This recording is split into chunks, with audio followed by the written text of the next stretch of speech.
he is in the right time and the right place to be like that. Si Kiko Barsaga. And I think Kiko Barsaga has a bright future more than being a district representative.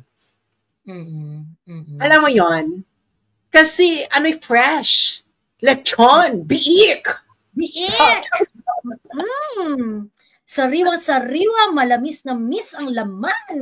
Wag lang sana siyang, gusto ko yung, actually gusto ko kay Kiko, yung self-reflexivity ba? Sabi niya, galingan mo para marami kami mga congressman na, you know that? Yung pagkasabi niya, para marami kami mga congressman na kickback, yung sinasabi niya kay Vince, na he's including himself. Alam niya yung laro eh. He is like fighting. I think Kiko is fighting the good fight. He is at the right time at the right place, especially with Gen Z leading a lot of bardagulan in the streets in Nepal and Indonesia. Yeah. And I think I think it has a bright future. Hindi mangyayari. Kaya tingin nyo, maglalakas ako ng mga Pilipinong gawin ng Nepal at Indonesia? I don't think so. Kasi ang mga Pilipino, ano na sila? Manhid na. Wala na, girl. Kahit harap-harapan na nga na kinukuha ang Andalusia. So, parang, wala na, ang magkakalakas ng loob na yan. And I think it's going there.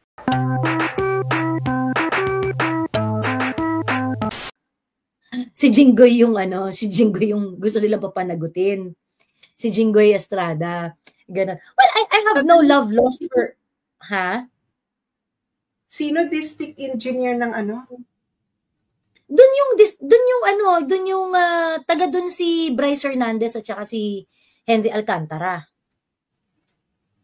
So, gusto nilang panagutin si Jinggoy Estrada sa naganap sa Bulacan? Yun nga yung hindi klaro Kasi doon sila nagrarally sa tapat ng DPWH. Pero naniniwala sila doon sa statement ni Bryce Hernandez na si Jinggoy ang isa sa mga proponent ng mga ghost projects. Sa Bulacan? Sa Bulacan. Sa flood control. Yung 355 million daw. Paano nangyari yun? Hindi ko alam. Alam mo, parang I don't think Jinggoy is I don't think Jinggoy is a clean politician. But that accusation that he would be involved in the ghost projects in Bulacan, rather than the congressmen in Bulacan, is just yun ang masabi ko. It's just like True. Actually, yung nag-privilege.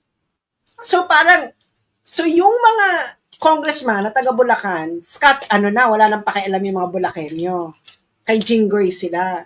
So alam na natin. At least yung mga rallyista, at least yung mga rallyista dito sa Bulacan. Ayun.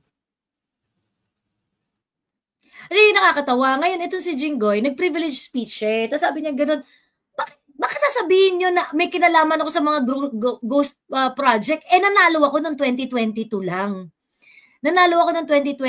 Yung mga projects na sinasabi nyo na involved dito, mga projects that were funded in 2022.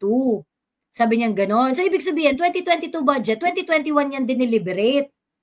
Diba? 2021 siya dineliberate. Yeah. So, sabi niya, wala pa akong active participation sa budget niyan kasi kakapanalo ko lang noong 2022. So, ibig sabihin, 2023 pa lang siya magkakaroon ng yung bunso natin na pasaway, si Daniel Long, gustong umakyat ng live. Bigyan mo ng... Sige. Magbigay naman kayo ng donation. Hindi yung chika lang ng chika. Teka, Daniel. Naghihirap na po kami dahil wala po kaming hindi Martin Romualdez. I-hire mo kami ang mangboboljak sa mga sarili namin. Gagawa kami ng oo. Dahil walang kwenta yung mga hinahire mo. Ako na lang. Martin, bayaran mo ako. Ako ang mangboboljak sa sarili ko. Gagawa ako ng maraming ito-troll ko sarili ko. Mas magaling ako dyan. Because I know my buttons. So, gano'n na lang, Martin. Diyos ko naman, Martin. Wala to na yung Just magaksaya ka pa sa pera dun sa mga sa mga mangbabash na wala namang alam. Diba? Ayan. Okay, kaya so anyway. Oo, bigyan niyo naman kami ng tip para na True. Ano masasabi ko? Ito lang masasabi ko.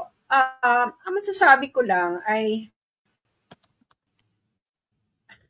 hindi mo sinabi ko na ng rerouting.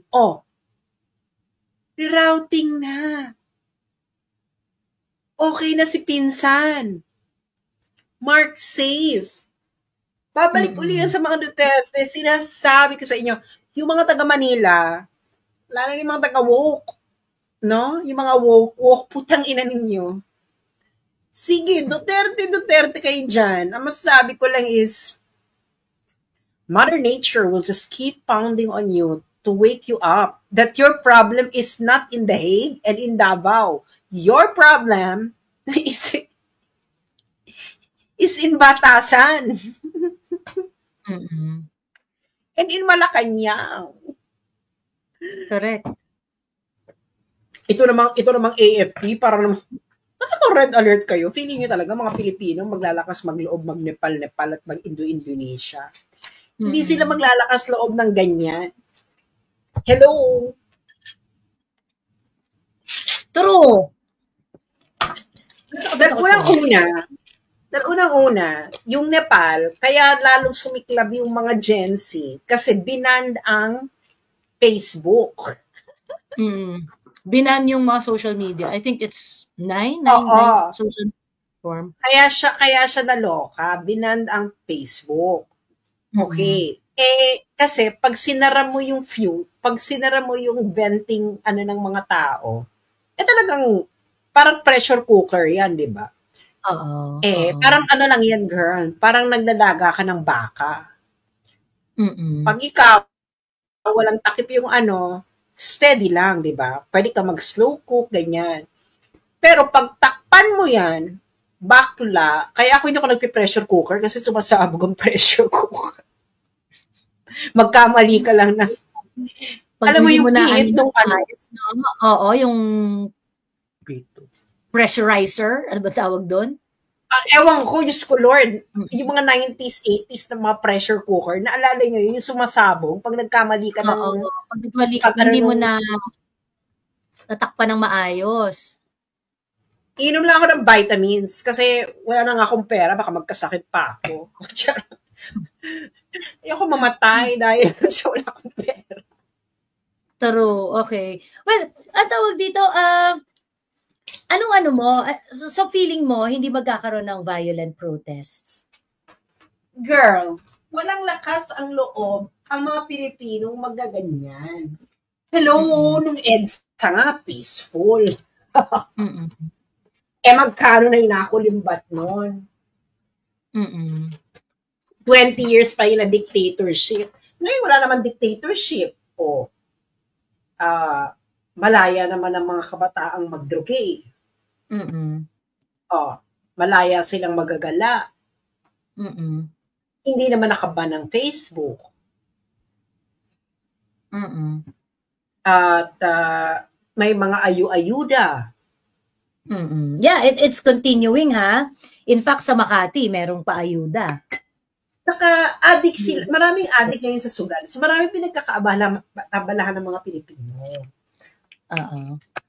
Kaya hindi yan mangyayari. Kaya, tingin nyo, maglalakas ako ng mga Pilipinong gawin ng Nepal at Indonesia.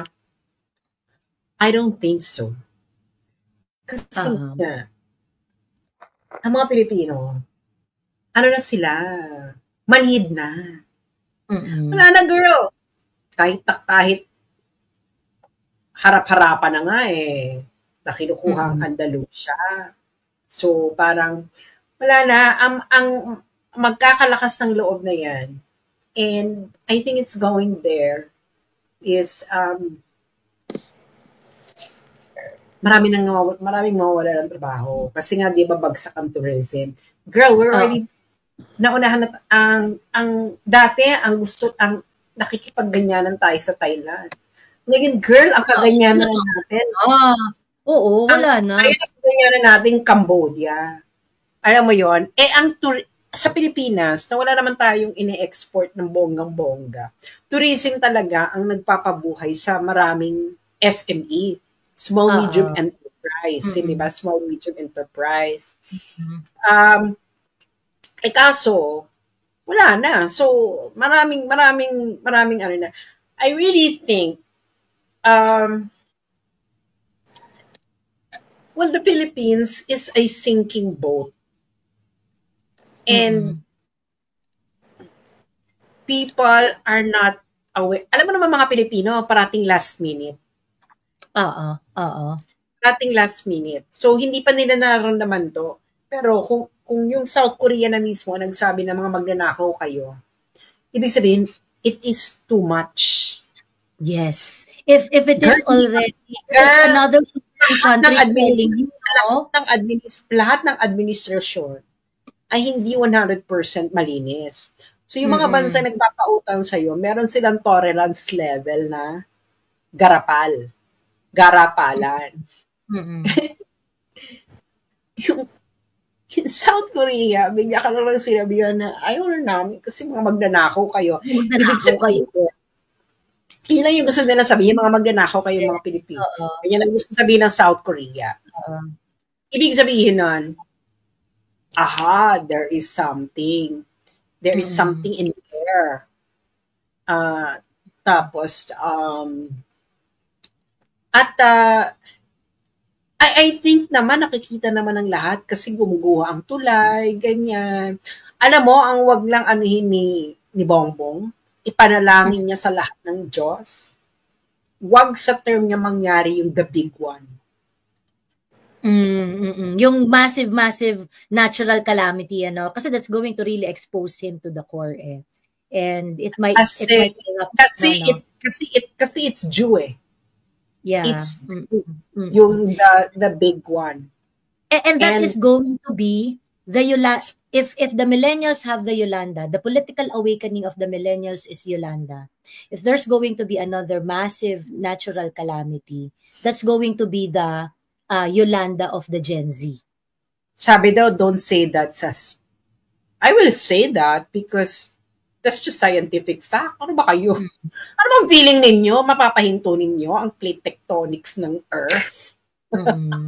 Hinog na yan eh. In fact, nagpe-prepare na tayo dyan. Ano pa? I think 2020, panahon pa ni PRRD, nagpe-prepare na tayo dyan. Nagpe-prepare na because it's really gonna happen. Kaya nga, it's in fact it is already part of it. It is the requirement that it is part of the business continuity plan of most establishments, of all establishments in Metro Manila. Yung mga nag-o-office dito, alam niyo yan, yung mga part yan, yung mga earthquake drill, part yon because we are anticipating for the big one.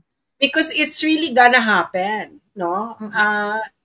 Kahit magdasal kayo dyan, God will not change plate tectonics for you. You're not that special.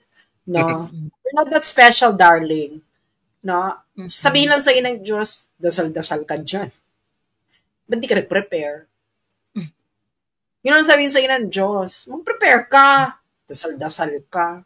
Magagawa ko, ganyan ko kinreate ang mundo na may plate tectonics, tapos gusto mo baguhin ko for you. Special! So ngayon, walang sana, no? Kasi talagang, and I really think, I really think na the Filipinos are still in a stage of coma. Alam mo, na-shock ka, na-coma ka na lang sa pagka-shock mo, ay, ganyan. And, ito na naman sasabi ko, dahil, tumira ako ng Katipunan, 2 years ata yun. This is the first time na nagbahang ganyan. Girl, parang, binaha, loob ng Miriam.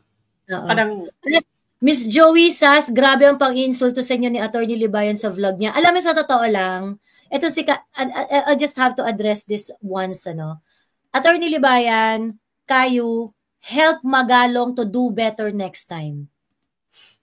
Yun ang gawin ninyo. Bakit kami nilalait? Anong sabi? Pangit kami? Hindi ko nga alam eh. Ano naman ngayon? Yun naman sabi ko, ano naman ngayon kung nilalait ako? Oo. Ayun na lang, kaya mo na yan.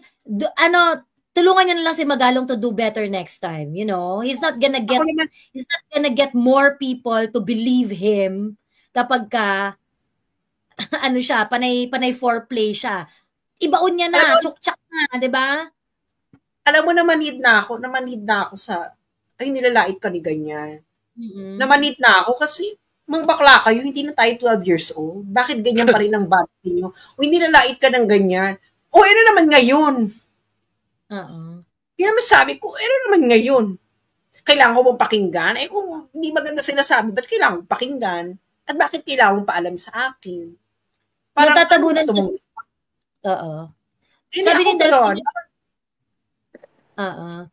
Sabi ni Tepsky, natatabunan kasi good governance nila. Ang problem kasi, the good governance claimed by these mayors, vice mayors, and other elected politicians, claiming that they are part of good governance, they cannot even admit that they are part of the problem.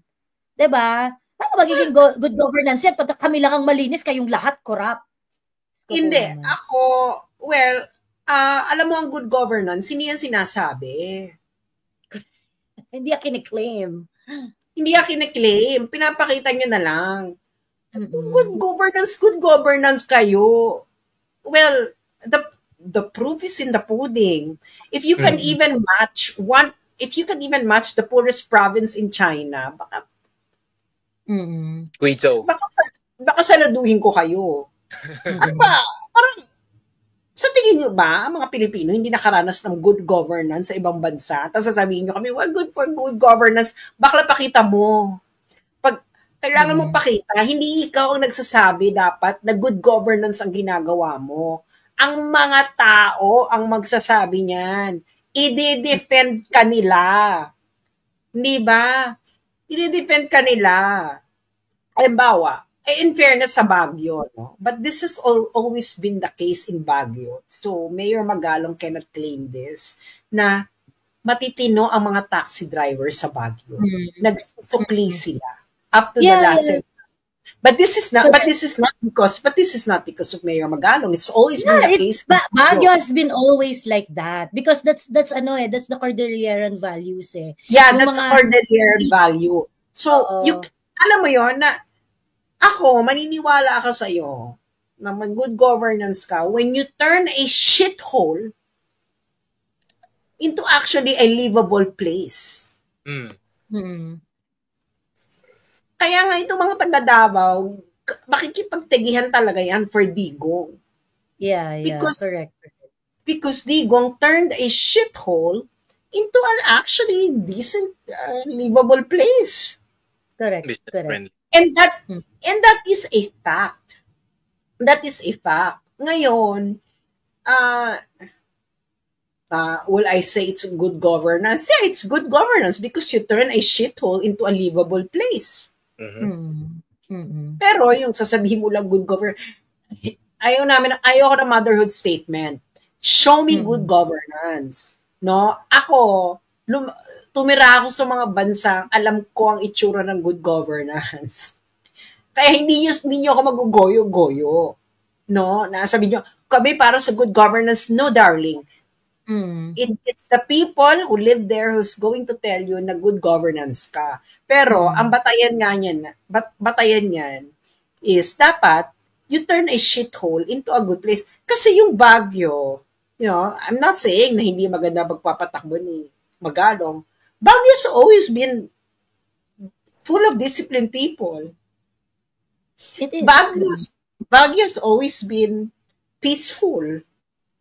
Hindi ba, Joey? Ito si Joey, tumira to ng Baguio, kaya alam niya ang Oo, tagal ako dyan. At syempre. Tama ako, mali bakla, na Baguio, pwede ka mag-iwan ng gamit mo sa kung saan-saan, nandiyan pa rin yun. Oo. Yeah. Well, at least doon sa campus, no? Sa campus namin. But there were times na gano'n. Sabi ko nga sa inyo, it's really there. Kaya nga kahit sino maging mayor dyan, you already have a good materials to start with. So parang to work with pala. So it's not so dramatic, no? Na sabi mong good governance. Yeah, pero mga taga-Baguio naman talaga, hindi naman disiplinado naman talaga mga taga-Baguio, no? So hindi mo talaga maano, and you overpagdalayan ng value. I'm not denigrating Mayor Magalong, no? Pero sabi nga, pag magsusulat ka, do not show, don't tell. correct. Ano ba yung show good governance? What is it? Ano yung gusto mong mga ipahiwatig sa buhay natin? No? Ano bang itsura niyan? 'Di ba? Unang-una, ano bang itsura niya? Huwag niyo kaming bigyan ng imagination. 'Di ba? Ano ba 'to? Like mapupugutan ba ng ulo pag nangurakot? Yan siguro magandang good governance yan. Di ba? Ayusin nyo naman. Wala namang, alam mo yung mga slogan na it is so general, no one would actually be against it. Like for example, I am for love. Mga bakla kayo ng taon. Sino ba ayaw sa love? Tapos sasabihin mo, I'm for love. I'm for love. Kayo hindi kayo I'm for love. Sila ako lang po. Allergic daw. True. Diba? Ano ba yung for good governance, girl? Girl. Hindi pa tayo pinapanganak. Marami na nagsasabing for good governance sila. Pinagkaiba mo doon. Kailangan, meron ditong sapak. Tapos na yung mga ganyan na miscongeniality levels. World peace. Parang world peace lang yan eh. I'm for world peace. Kayo hindi kayo for world peace. I'm for world peace. Kanya yun, hindi lolo. Okay, let's talk about Kiko Barsaga. Maybe Jessica can wait, no? In a while, i-open ko ang tindahan. You wait. Oo, kasi ano muna ka, chismisa muna kami. Si Kiko Barsaga, so inamin niya na BBM Sara siya. Unit team. At bongga yung sinabi niya, malay ba namin kung ang magiging presidente ay si Romualdez? Malay ba niya? Which is correct. I really think, well, Congressman Kiko Barsaga, aminin mo man o hindi, isa ka ring nepo baby. Okay? Because you're a Barsaga, so you just carried over the legacy of the family, which is basically nepotism. But you're entertaining and very nakakagising ka ng kalamnan. Charot. And he's representing our sentiments very well, di ba? Yes. Yeah, I think you're representing people very well. And I think Kiko, Congressman Kiko Barsaga, I think you are representing your generation's hidden sentiment. Hidden sentiment, okay? And Pero I think, alam mo kaya ang lakas ng loob ni Kiko? First time kasi niyang congressman. Malinis pa to. Ang sabi nga ni Winona, biik! Lechon! Batang-bata! Manamis-namis pa! Ang laman. Laman yan. Kung si Daniel nakikinig ko, sige nga kung Daniel, crush na yan eh. Sige, go. Hustisya, sabi niya. Walang magagawa hustisya. Well, I think kasi, he is in the right time and the right place to be like that. Si Kiko Barsaga. And I think Kiko Barsaga has a bright future more than being a district representative. Alam mo yon? Kasi, fresh. Lechon, biik! Biik! Sariwa-sariwa, malamis na miss ang laman. Wag lang sana siyang, gusto ko yung, actually gusto ko kay Kiko, yung self-reflexivity ba? Sabi niya, galingan mo para marami kami mga congressman na, you know that? Yung pagkasabi niya, para marami kami mga congressman na kickback, yung sinasabi niya kay Vince, na he's including himself. Alam niya yung laro eh. Alam niya. At alam ni Kiko, kung gugustuhin niya, pwedeng dun siya. Benefit siya doon. Kaya niya. Pero ngayon kasi, from an astrological perspective, si Kiko kasi ngayon is entering his Saturn return. So, pag may ginawa siyang mali ngayon dito. Ay, inano mo siya, inastro-astro mo siya, kasi birthday niya today, di ba? Today. So, maki-carry over niya yan for the rest of his life. So, alam mo yun, babalik at babalik sa kanya yan at some point. Pero ngayon, he is like fighting. I think Kiko is fighting the good fight. He is at the right time at the right place, especially with Gen Z leading a lot of bardagulan in the streets in Nepal and Indonesia. Yeah. And I think I think he has a bright future. Kasi ano naman magagawa sa kanya ni Romualdez? It is Romualdez' final term. Wala na siyang choice. Unless mag-field sila ng kalaban ni Kiko Barsaga sa Dasma. Pero with what Kiko Barsaga is doing right now, I don't think that someone can defeat him in Dasmariñas. Lalo na parang yaat ang population ng Dasmariñas. I agree with what... Ito na nga ang ginawa nila. And this is actually the political brilliance of, they have been in Philippine politics for a long time. Ni BBM and ni Martin Romualdez. They actually they actually co-opted the left.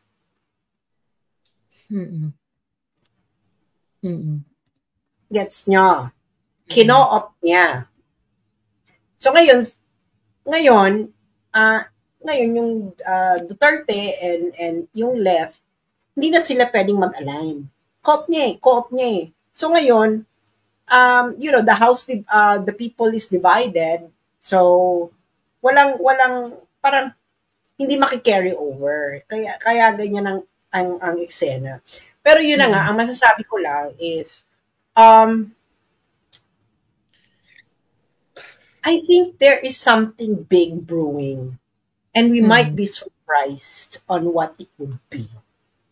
I know. Thank you all. Diba? Hindi nakakaloka. Parang, confidential fund din naman. Parang, wala namang sinasabi yung COA dyan. Correct.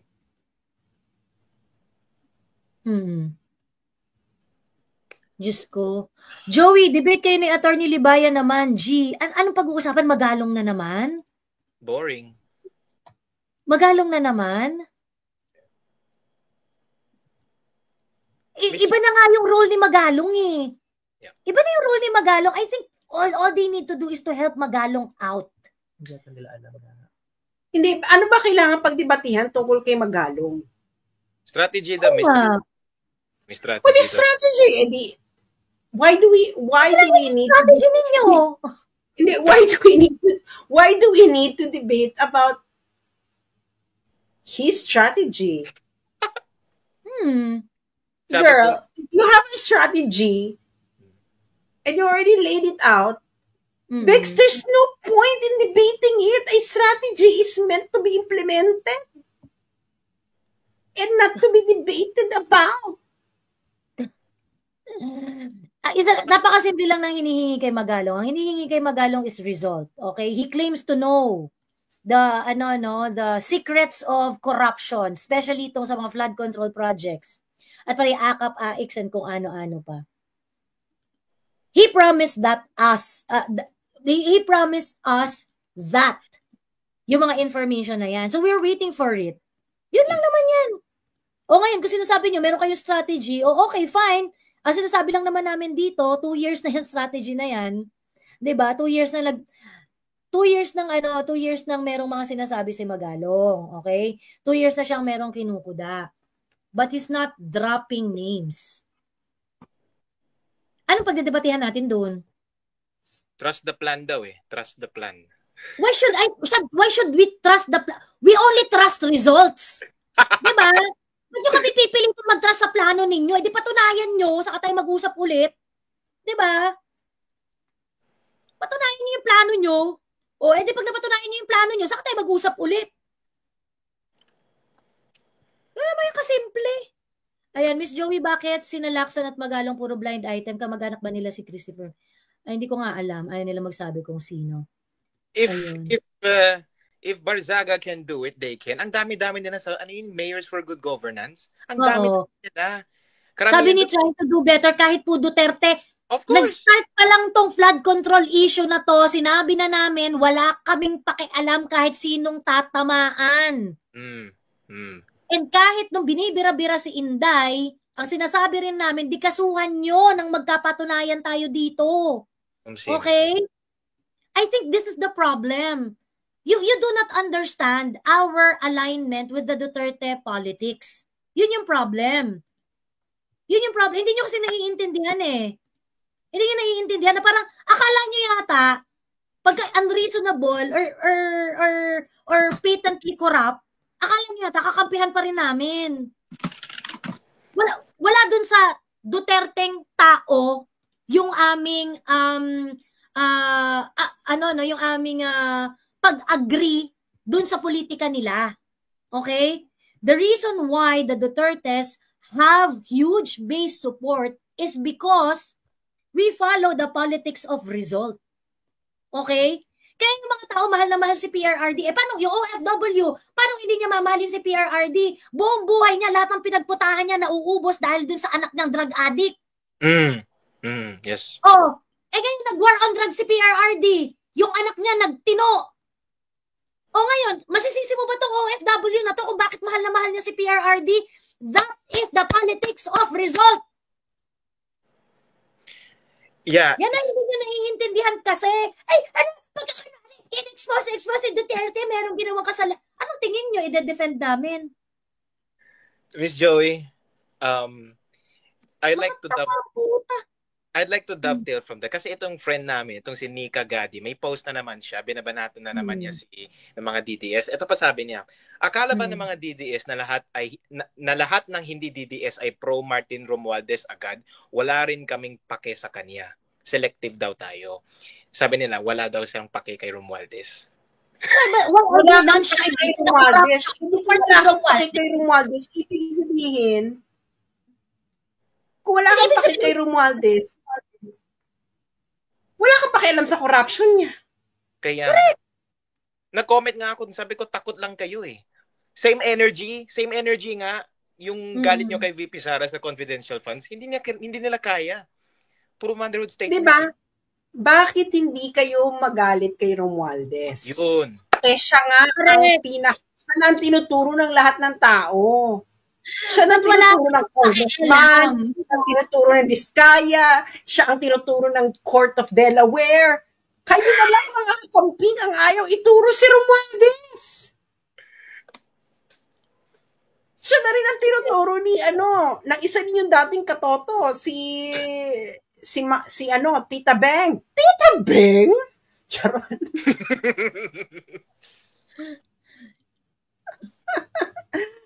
Bakit ayaw niyo siya?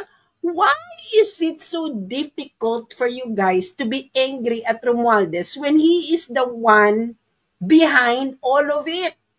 Correct. Yun nga. Itong Nika talaga, I've been really, may follow-up post siya. Sabi niya, lumabas na yung mga tunay ng kulay ng DDS. Tapos may na what? Tunay na kulay na? Ang tunay. Ayun yung PhD student, tama ba? Yan yung PhD student, oo. Tunay na kulay ng what? Ng mga DDS. Sabi niya, ang tunay na kulay ng Pilipino ay dapat kayo manggi, hindi berde. Okay. Puro motherhood statement nga yung mga post niya. Hindi, parang okay, parang hindi rin siya pink. Oo. Hindi rin siya pink. O, di kung tunay na kulay kayong manggi, hindi rin kayo yun. Kasi pink kayo. So, dapat na kayo? Brownies. Dapat, kung talaga, palitan nyo na, bakit kayo kakam-pink? Dapat kakam-brown.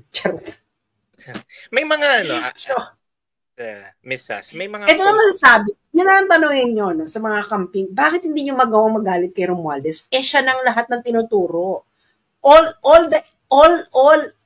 Yung mga nagtuturo kay Inday Sara, yung mga congressman.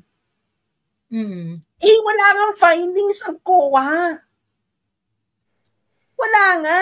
Ano na yan? Nasaan na yan? Ano na yung eksena ninyo dyan sa confidential pa? May ninakaw? Sino yung nagnakaw? Nasaan yung pera? Why don't you trace it? Nakita nyo ba? Di ba? Parang ang masasabi ko lang talaga sa mga hindi kasi nila matanggap. Actually, it's either hindi nila matanggap na niloloko sila ng mga leaders nila. Dahil syempre, kakamping, feeling mo talaga, ikaw na talaga ang rurok ng katayunuan sa Pilipinas, di ba?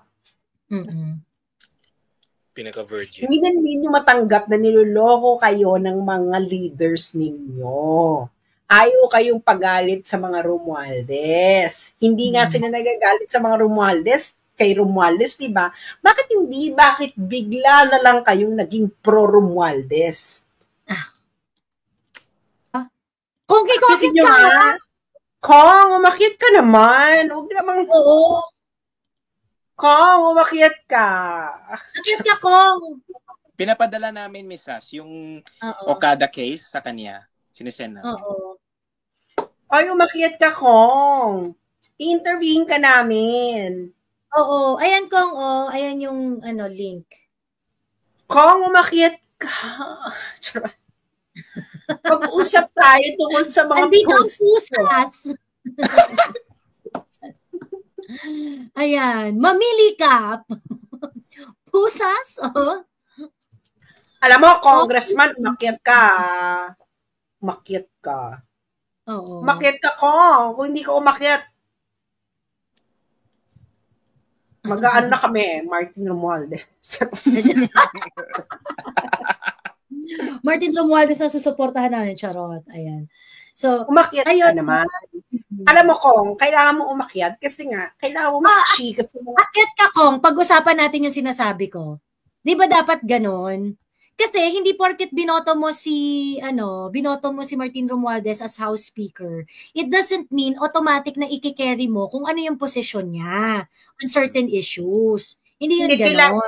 Kailangan kasi nating matanong si Kong, no? Kasi nga, you are a breath of fresh air. Kasi, kabago-bago, alam mo, pag bago ka, kailangan nakikisama ka eh. Kailangan you're feeling the ropes. Diba? Kasi, hindi ka mabibigyan ng budget. Iipitin ng MOOE mo. Pero talaga siya, IDGAF. Kaya umakyat ka na ko. Huwag ka na umarte. Ayan. Ito si Attorney Trixie. Akyat. Umakyat Akyat ka na Attorney ko. Kasi maraming gustong tanongin ng mga taong bayan. Alam mo kung ako, wala akong pakialam kung at the end of the day, maging anti-Duterte ka. Natutuwa lang kami sa'yo kasi you are going for the jugular. No? Jugular. So, umakit ka na. Diyos ko naman, ang dami ng mga arte. Alam mo, nakakaloka yung kita mo siya may ill-gotten wealth. Parang, ano naman tingin mo? Una-una, ano naman tingin mo? Naghihikahos sila sa buhay? Kailangan ba maghikahos sila sa buhay? Ano bang, kasi nga, kailangan, huwag kayong, may ill-gotten wealth kasi tinan mo si Kate. Ano naman, PhD? Totoo. PhD reasoning ba yan, be? Mahilig siya mag-call out ng dynasty, pero si Romualdez, hindi niya kaya pangalanan. Hindi nga niya kaya. May sa performance ni PRRD, kasi, nung panahon ni PRRD, tama yung approach niya sa problema. Hindi niya na-solve fully yung problema sa korupsyon because he understood the very nature of corruption. Okay? He understood the very nature of corruption. So ngayon, anong ginawa ni PRRD? Okay, nagkaroon siya ng shake-up sa DPWH. There were 300 DPWH officials na nakasuhan, na ano-ano, ganyan-ganyan. I was actually surprised na ganun pala karami yan, but there were cases filed against regional director, even the former DPWH secretary was actually sued for plunder. Plunder. Mga DEs at mga kung ano-anong opisyal. Mula ulo hanggang paa, marami from mabababang posisyon hanggang matataas na posisyon. During the time of PRRD. PRRD also, ang tawag dito, fully implemented geotagging do sa mga government projects. Okay? During the term of PRRD, nung si Villar yung DPWH secretary, they went full on and implemented the geotagging. Okay? Ngayon, tong geotagging na to, zinero out ba niya yung ghost project? I don't think so. Feeling ko meron pa rin yung mga krimen-krimen na nangyari diyan na meron pa rin mga project diyan na nakatkong-katkong na maaaring meron mga ghost project pa rin. However, that policy made it very, very difficult para sa mga korap na gawin yung kurakutan nila. Hindi. Okay? Nilabanan. Ako talaga, bakit ba si Duterte yung sinisising? Una-una, bakit ba si Duterte ang sinisising yung sa lahat ng bagay? Yun ang unang-unang tanong. Why do you really want to keep blaming Duterte for what happened? Ano ba before ang situation sa Pilipinas? Exactly. Before Duterte. Ano ba tayo? Nasa paraiso ba tayo before Duterte? Ganyan. Tapos yung dumating si Duterte, biglang nauso yung Ghost Project.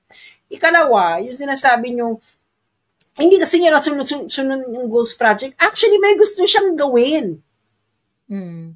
Gusto niyang tigihin ang mga korap. Sino bang ayaw ng mga tigihan? Hindi ba kayo? Ngayon, pinupuri nyo ngayon yung Nepal. Bakla patayan dun eh. Kung pumayag kayo kay PRRD, di dapat, di ba? Di tapos sa usapan. Ganun talaga. Ngayon, ang sunod ko na chika, bakit hindi nyo muna tingnan yung lugar ninyo? Tingnan nyo yung lugar ninyo. Sino dyan yung mga officials? Napakadali kasi. Ako for me gawain kasing duwag yun eh. Alam mo, na pagsisisihin mo si Digong, wala namang mangyayari sa'yo nakakulong eh. Correct. Pero, pag yung mayor mo mismo, yung congressman mo mismo dyan, alam mong kakachung ka. Kaya, makibanwagon ka na lang. Pero alam mo, yung mga taga Manila, pero hindi mo masisi yung mayor mo dyan. Hindi mo masisi. Sa lahat ng disaster, pagdating din sa mga project, ang talagang responsible dyan, LGU. Hindi mo masisi. The first responder, Hindi mo masisi. Kaya ibabato mo kagad sa mga taong wala namang kinalaman dyan sa lugar mo. Alam mo yun? Kaya nga parang, for me, they know the problem. But they cannot fight the problem. So they outsource the problem to somebody else. I-outsource nila na parang,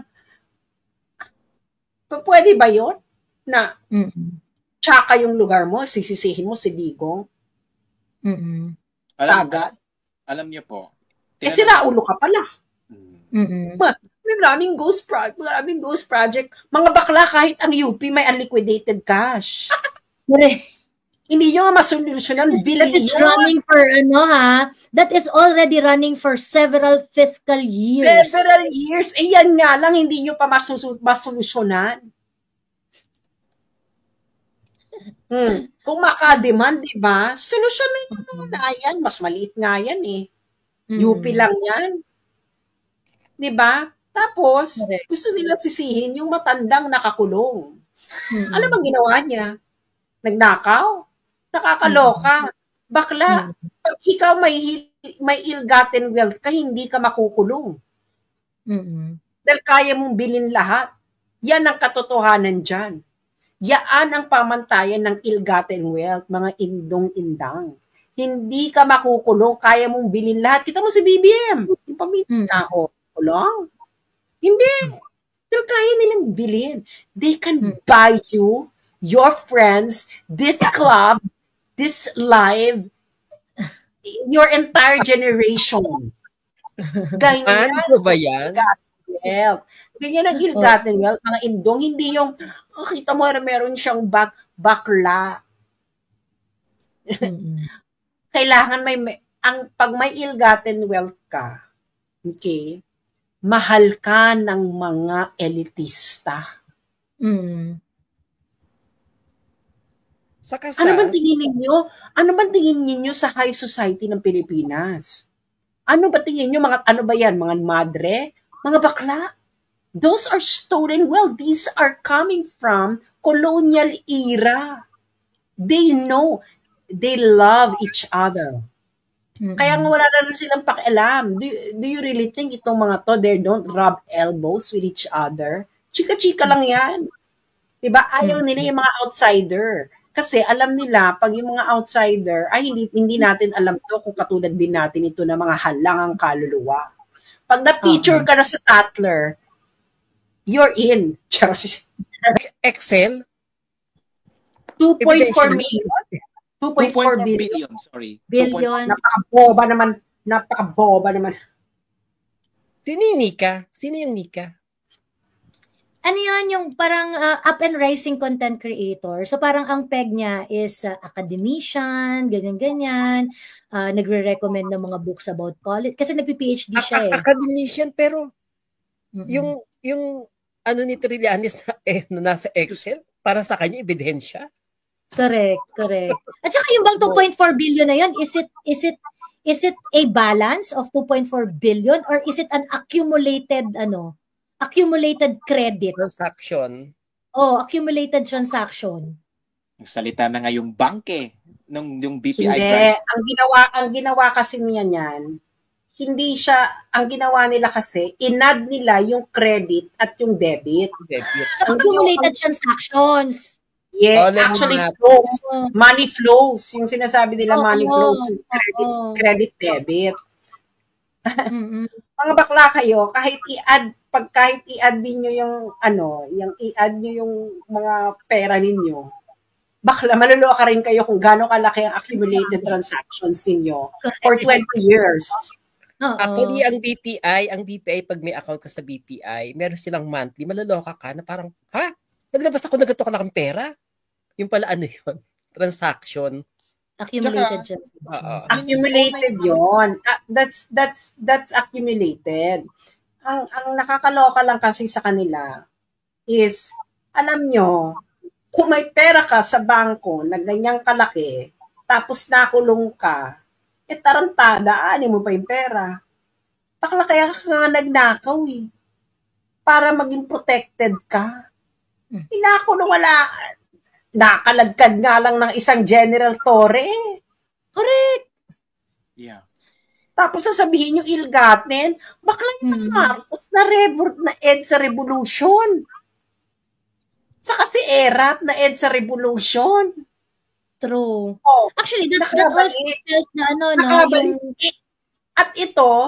At itong yung sinasabi yung matandang nagnakaw. Ha? Bakla, wala ngang pupunta doon sa Villamor. Kung may pera yan, edi na, bumili na yan ng crowd. Correct. Mga boba. Alam mo yung, kailangan nyo mag-isip-isip din, ilapat nyo yung paa nyo sa lupa.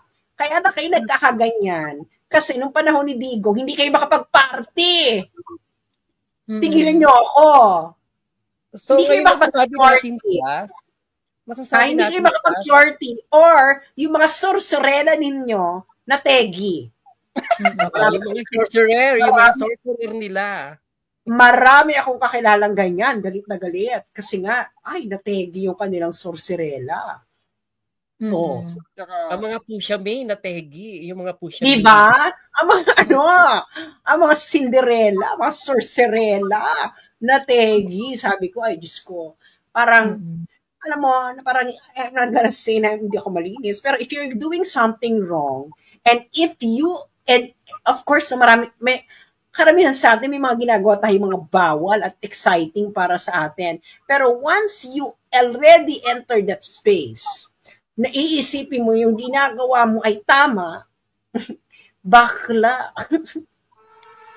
Alam mo, ibig sabihin yan, you are, darling, you are like Alice in Wonderland, going deep the rabbit hole. Pwede naman may ginagawa kang mali at alam mong mali yan. At pag ganyan pa, ibig sabihin, pwede ka pa makalabas sa ganyang kaugalian at kung ano man yung ginagawa mo. Pero if you're just going to justify it and et cetera, at magagalit ka dun sa taong pinupupointan sa yung mali, isa lang tawag dyan, addict ka lang talaga. Parang lang ako doon, yung yung critical thinking ni Misa. Ang problem nga kasi yung pagka Duterte, iba yung standard. Pero pagka politiko nila, iba rin yung standard. Yun yung problem. Kaya yun yung sabi ko na parang, actually, sa totoo lang, pwede nyo namang daot-daotin yung mga Duterte kung gusto ninyo. Kung may basis kayo, wala namang problema, di ba? I-criticize nyo ng bonggang-bongga. However, because of your desire to get ahead sa popularity, 'di ba? A lot of people would really, prefer not to tell the truth or skew the standards to accommodate yung kanilang mga bata, to accommodate yung mga manok-manok nila. Yun yung mali, no? Yun yung mali. Ngayon, of course, sinasabi nila na, ito kasi difference ng mga Duterte supporters versus nung mga iba. Sabihin nila, hindi kasi kayo, fanatic kayo, ganyan-ganyan. Actually, kaya nga kami lumilevel up into Dutertismo level ng pag-iisip dito. Kasi, ang tinuro sa amin ni Duterte, standard. Totoo. And that standard apply to them also. Totoo. Sandali lang Sandali lang gusto ko lang sabihin, ang pagiging fanatic din po, hindi lang po ito, yung dahil gusto mo yung tao, pati yun dahil sa ayaw mo yung tao.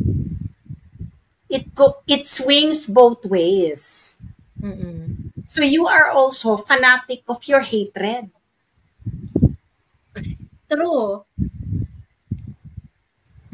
So kaya nga you are the symmetric, you are the mirror image of the people you're calling fanatic. So, ganun lang yon. Kaya nga, kayo nga, wala nga kayo makitang mali kay Lenny. True. Hanggang ngayon. As in talaga, Virgin Mary? Mama Lenny pa rin po. As in, may mga nakikita pa nga ako pinagtatang